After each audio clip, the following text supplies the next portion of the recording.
goes a little something like.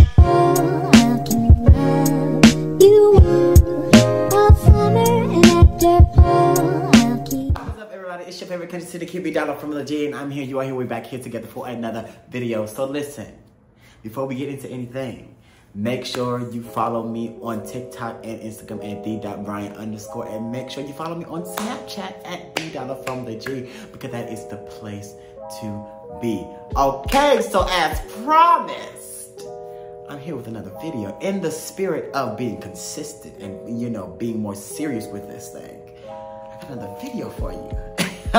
And it's gonna be like a mukbang-ish type of video. I mean, it was not intended for it to be. I was just leaving off of work, and I said, you know what, let me grab a couple of things, let's just eat and talk and, you know, have a conversation, okay, period. So listen, make sure you go ahead and press that like button and click that share button and comment. Let's get a conversation started. Okay, let's get to know one another, you know, and let's just continue to grow. All right, so listen, we're talking about sex today, and more specifically, my journey with it and my experience with it and kind of where I currently have come to today. So I hope you enjoy this conversation. This is for the 18 and up crowd. So, you know, there is that. But if you click off, okay? Click off, because some things would be a little bit, I'll definitely alter what I'm going to say a little bit, but it's more adult. So, you know, if you're not with your parent, it's not my responsibility. Click off. Please. We're gonna go ahead and get into this video. And as far as I'm concerned, you on my couch, I'm on your couch, we're having a conversation. So go ahead, get comfortable, get your food, get your drink, get your juice, your water, get whatever else you may need. And let's have this conversation, because there is something to be said. Bye. A freshman year classic for me, okay? Got a little, we're pulling up, it's just a little bit, a little something, a little wine. But that staple is brought to you by a Hot Pocket, okay? You do you a Hot Pocket with you extracurricular activities on the side if you wanted to. This was the go-to. So we're just gonna take it back and just be chill. We're just gonna be able to talk and, you know, do the things or whatever. I have my computer right here for my notes just so I don't get sidetracked. And we are going to do what we're going to do. But yeah, hold on, let me.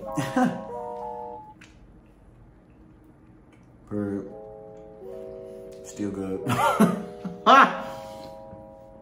Still the spot. Okay, so we are talking about sex and my journey with sex. Oh, I also got some Reese's on the side as well that just dropped on the floor, excuse me. So we're talking about sex, right? We're talking about sex. Before we even get to the nitty gritty, if you will, I just want to give you guys a kind of a background story. So those who are or may not be familiar with, you know, my story or my channel, I am the youngest and only boy of 3. And at the age of 18 months, a year and a half, my mom and my dad finalized a divorce. And my mom ended up moving me and my 2 older sisters to a small town in South Carolina called Hampton. That is where my grandfather, his family is from. So my mom, trying to start her life over, just wanted to go there for a fresh start, and it was cool. You know, when I think of my childhood, it's great memories always, you know, despite, you know, my father not being, you know, present as much and, you know, that kind of stuff. It just ultimately, overall, for me at least, being the youngest, it really wasn't that bad for me. But early on, being the only boy, I would just, you know, do what my sisters did and play with them and do things. But one thing that I quickly noticed was there was only so much I was able to do. So I could be playing with them and, oh, you can't touch the Barbies, or, you know, they would want to, you know, play different, like, you know, dress up games or like dancing or whatever. But there was always only so much I could do or partake in before it was like, you know, Brian, stop, chill out, you know, do your thing. And it kind of left me at this, kind of discovery thing of like, okay, so what is okay for me to do? What isn't okay for me to do? And along with that, I quickly understood, even at a young age, like I wasn't like other boys. And what I mean by that is things that I was naturally into, music, singing, the arts and things of that nature. The things that I kind of naturally drew to was not the things that other boys drew to. And you would have, those random cousins and the random uncles that would, hey, come on, let's, go do this, that, or the third. And it was always like this, I was almost forced or trying to be whatever they wanted me to be. But it was like, okay, cool. And then, growing up, and then especially in the South, you have your, this is what it means to be a man. And it was just not what, fit for me. There was a way that I lived my life at home with my sisters and my mom. And that's just what my life was. And, definitely dealt with the, oh, you're a faggot, you're a sissy, you're this, you're that. And that really affected me because at that age, 4 and 5 and 6 years old, you're kind of just like, what? Like, I don't even know what that is, it was very like, what is this thing that everybody's talking about? Like, only having such a limited, knowledge of what that meant, like, it's just like, what are you talking about? So, as time went on, church was a major part of my life. And my mom, we weren't the most religious family ever, but like we stayed in church. We would have Bible study, we would have choir rehearsal, then we would have, Friday fun night on Friday, so it was like the kid thing, and we would do that. So we were always in church, always in church, always in church. And you would kind of pick up on things. And one thing that I quickly picked up on, even at that time, was the fact that people who were gay or who were not straight were treated differently. There were people who were, there were men who were more openly or noticeably flamboyant, and there were women who were noticeably, or not even noticeably, but who were more studs, so they didn't fit the conventional image that other people would think that they should be, so they were treated differently. They were treated as second-class citizens. And as I started to understand more and more and more, like what that meant and what it meant to be gay and what it meant to not be straight, I really, it was always this other thing. It was always this, oh, bad. It was always connected to something bad, always connected to something bad. So I, noted that unknowingly and was like, okay, cool. So with that, I unfortunately had gone through an experience of molestation. And it was at my daycare center. One of the older kids, guy, invited me to a bathroom. And it was what it was. He ended up doing what he did to me. And for so long, I blamed myself. And one of the essential parts of this story specifically is I actually spoke up relatively soon after.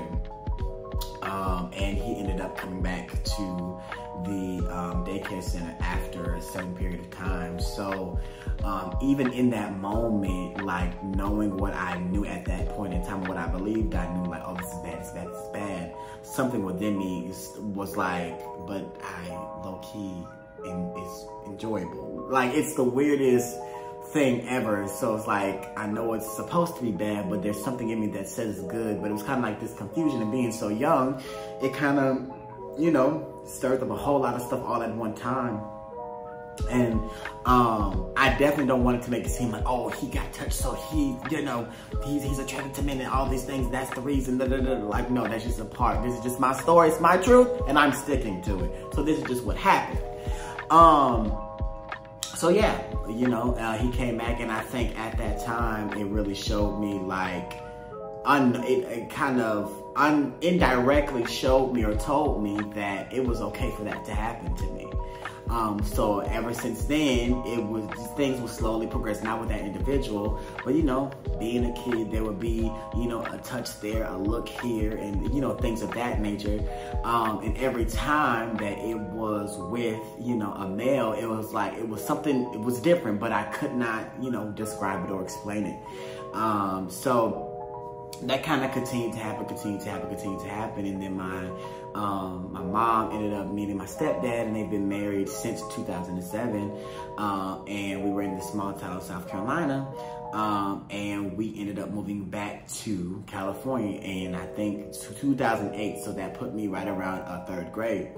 So from 3rd grade on, California was a whole nother picture. Like, we were always visiting, we would always, you know, be there, but living there, visiting there was two different things. And it was definitely a culture shock.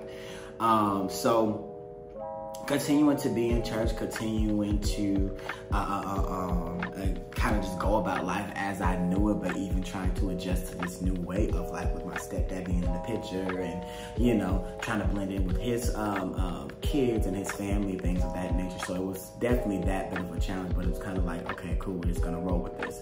So in California, elementary school, okay, cool. Then I ended up going to a performing arts school. So between middle school and high school, I was at the same school. Hold on. A brief intermission, please. Okay.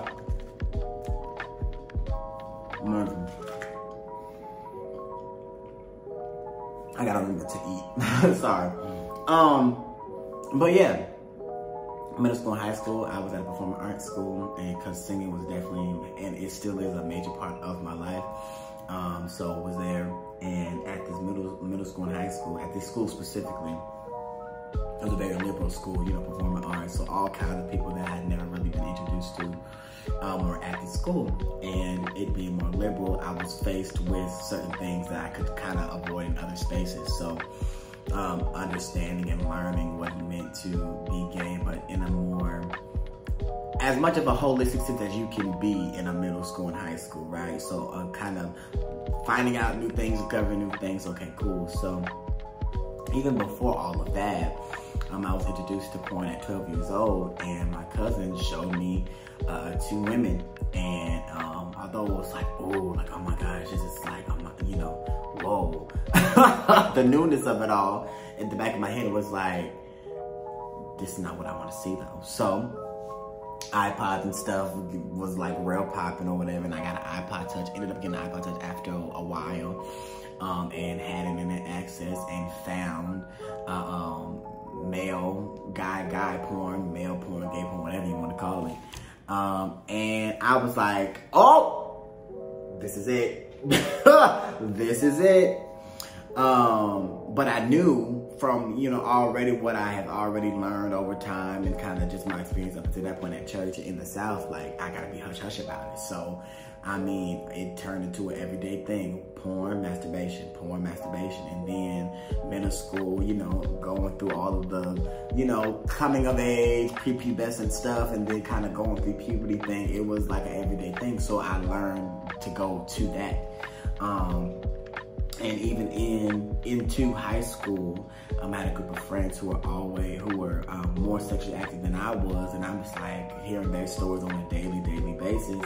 And that's when like Skype and stuff was popping, so we would go on there all the time. Skype, Kick, all the things, like we would just be on there all the time, and they would, you know, talk about their sexual experiences and things of that nature. And it really became like a classroom for me, because, you know, I was very much so still a believer, and I was like, you know, like, I'm not doing this, you know, whatever. Although I was kind of secretly doing, you know, masturbation, all the things, and felt bad about it, but I was like, well, you know, it's kind of, you know, it was still like nope, I'm not doing it. Okay, cool, whatever. So even in the daily hearing things, and oh, I should try this, I should try that, it was like a classroom. So we would go on Skype at the end of the day and be like, oh, did you see such and such? Oh, tomorrow I'm gonna get his attention, or I'm gonna get her attention and do X, Y, and Z, and at da-da-da-da-da. So it was like a whole plan, this real just toxic. But at the time, it was just like, oh, you know, we just, you know, cool and whatever, cool. And by the age of 17, I think that would put me like sophomore year. Sophomore going into junior year, I think it is.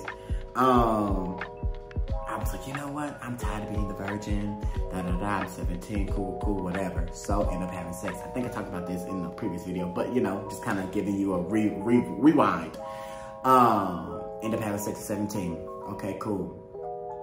So lost my virginity by way of a social media app. And I was like, from that moment, it was like, ooh, yeah, I like this. I didn't know what it was, but I'm like, I like this. So I kept going back. So high school, that would be a thing, you know. And then I ended up getting a car. Sorry, Mom, but I would be like, hey, yo, I'm going, Mom, I'm going here, such and such, okay, for this time, boo. But then on the way to that destination, I would make a pit stop and do what I needed to do and be about my business and be at the house by the same time that I was given, okay? And my mom didn't play about curfew, so I definitely had to maneuver around, but I was doing what I was doing. Sneaking and doing all the things that I knew that I probably shouldn't have been doing, but at the same time, it was just like, I felt like I wasn't really going to be accepted in that way anyway. So I'm just like, okay, cool, you know, whatever. So even at that time, you have to realize we were very fresh off of the It Gets Better videos. So it's just like, I would always hear either, oh, they accepted me, we always knew, And then I would also hear this other story of, they flipped out, I got kicked out, I'm homeless, And although my mom had never shown any signs of hate or anything towards me in that way, the fear of possibly losing, you know, who my best friend, like, it scared me. So I'm like, oh, I would never, like, I just became like a brick wall. Anytime the conversation of sexuality, why you even got a girlfriend, I came up, oh, I became a wall. No, it's fine, whatever. You know, very just still and cold. So,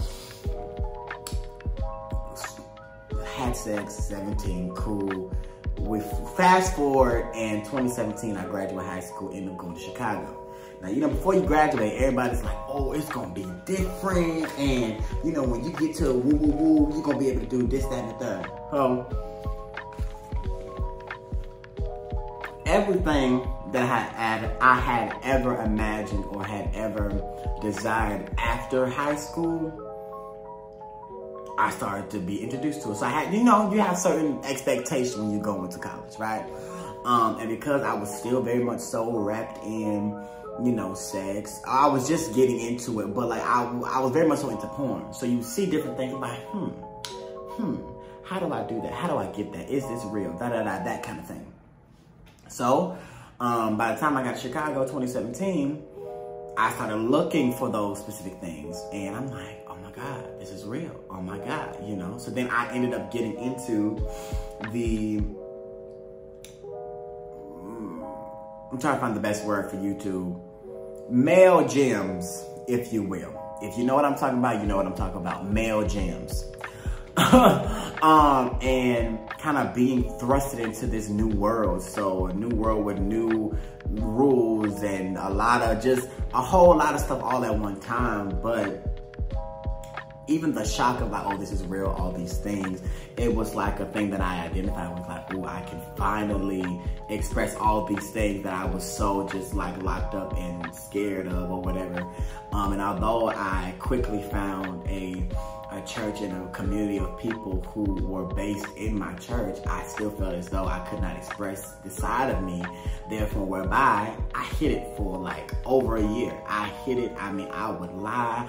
I would manipulate. Oh, where you going? I'm going out with friends. Whole time be by myself in a variety of places, simply because I believed like nobody gonna really care, you know, or to hear this part of me, because they just gonna do X, Y, and Z, push me out, reject me, all these things.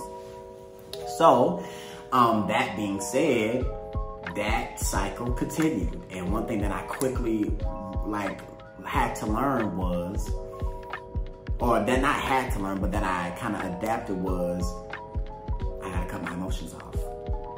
And I remember the day I was like, ooh, I still only gave myself to people who I thought like, ooh, was worth it and all these things and whatever. And it was this one that was just like, once we were done doing whatever we did, it didn't matter. I wasn't even the person. It wasn't even worth talking to. So quickly I'm like, okay, I gotta cut my emotions off. For me to engage in this environment, I gotta cut my emotions off. So I did. I mean, I cut it off so much so that I was like, oh, I don't cry, all these things. But it wasn't just in those moments, it was all together. So, I mean, I go on and on and on and on for years. I mean, just as much as people went out the clubs every weekend and partied, that was my party. You know, having careless sex with multiple people, sometimes in a night, multiple times a night. Like, it just got super duper bad. And me still going to church, I was met with the tension point of like, I want to stop, but I can't. So now we're dealing with addiction. Like, I want to stop, but I can't. I mean, being stinking drunk, high, whatever else, just to get this high of, oh, I'm being wanted, oh, I'm being desired and all these things. So on top of kind of just a multitude of trying to understand sexuality in the context of Christianity, it was a lot to try to filter through, and I did not know how to do that. And my desire, my prayer had long been, God, remove these desires, remove these appetites, this, that, and the third, like just remove them. And I got to a point where it was just like, okay, God, I've been dealing with this sexuality thing for a majority of my life at this point. What's going on? Like, what's going on? I'm your son. You know, I sing, and people have always said you're anointed, this, that, and the third. But for some reason, when it gets to this topic, it's always this confusion. Like, I'm just not clear. I need you to show me. Like, you talk to me. I don't care what the answer is. I just need you to speak to me. And once my prayer changed from remove these appetites and everything that I had kind of been learning, taught to learn, to believe, I'm like, okay, when it changed from that to you show me, you have this conversation with me, everything started to shift for me. And this concept of there being an intersection between sexuality and spirituality, or Christianity specifically for my case, it's something that I really started to kind of investigate, and I really started to investigate different things that people would tend to walk away from or shy away from in the context of Christianity because it is uncomfortable. And to say to a people unknowingly, verbally and non-verbally, like, you don't belong here, you're other than you can be you, but you have to be you quietly. Right? If you speak or if you say anything openly, then you're shut up. You're worthless. This, that, and the third. And it's just like, people of the LGBT community have been in church. That's not the problem. The problem is you want people on the spectrum of sexuality to remain quiet about this part of themselves, which is a part of them, and trying to push it away or try not to acknowledge it, where the whole time this, that, and the third is happening in the back room over there with whomever, you know. So it's kind of this weird intersection. But I think once I started to filter through the self-hate, and once I started to filter through how could God use me, once I started to filter through the self-love piece and really like, okay, I'm only giving myself to these people because after I was sexually abused, it was non-verbally communicated to me that if someone approached me in this way, I have to allow them access.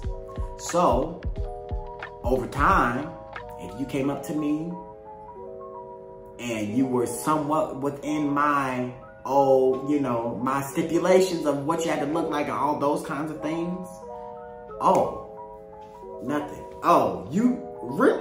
That, come on, like, it's nothing. Right? And I really I'm a big analyzer, and even today before I got off of work, I really had to sit in the fact of like, yo, I'm not where I was. Like, I used to really be out here giving myself to anybody for I mean, the simplest amount of attention. Oh, that's it, you know. So I'm kind of at this space now where I kind of am learning and continue to learn each and every day of like the power that I have in saying no, the power that I have in like, I have agency of my own body. Like I don't belong to anybody as far as another human being. Like just because somebody approaches me in this way, I don't have to engage with them. I don't have to automatically say yes because I feel like it's my job or I'm required to give them this piece of me. Feeling like, okay, because my body says that I'm horny or I'm hot and heavy and it's ready to go, that I'm just supposed to submit to this. Because there was a time where I really felt as though and believed that I had no control over my body. I had no control over the thoughts that would kind of bombard my head. And it even came to a point where I felt like a prisoner in my own head because it was like, okay, I can't control these thoughts. Like, what is all of this, you know? And then I started to understand more and more about what actually happens, the spiritual side of what actually happens when you engage with someone sexually, and understand like you don't feel like yourself because your soul and your mind is entangled with all these other people, right? So once I came to my own personal resolution and conclusions with all of those things, and then how God saw me and, you know, me living a purposeful life, which within the context of Christianity and being subscribed to Christ. Once I kind of started to come to all of those conclusions, then this thing of like, oh my God, how could you use me, started to kind of disappear and become less of a question.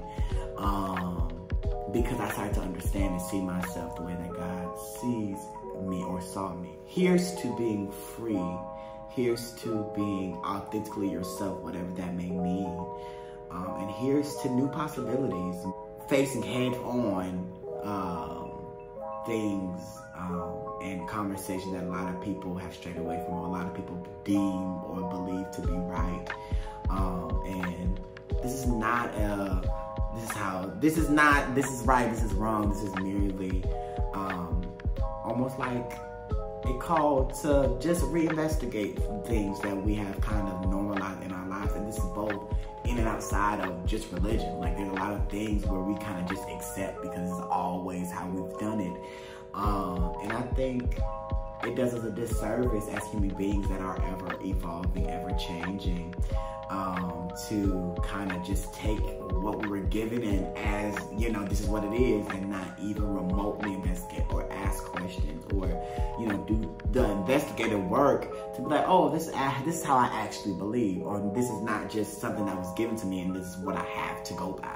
I haven't even finished my pizza pocket because I really got into a conversation, but please give me your opinions. I think it's a very important conversation to have, and even give me suggestions on what you want to talk about, what more videos you want to see, and we will get into more because we're doing the consistent thing. Okay, we're doing the consistent thing. So I really hope that this video really could help someone and really almost turn a light on, if you will, on, you know, different things that you may be scared or timid or a little bit more hesitant to speak on, or to really face or talk about, or things of that nature. So I really hope that this video could help. I really hope you enjoyed it, and here's 2 more videos. So make sure you comment, like, and subscribe. Follow me on all of the social medias. All the links will be in the description down below. And I will be seeing you soon because I am coming back more consistently and more faithfully, okay? So until next time, I will see you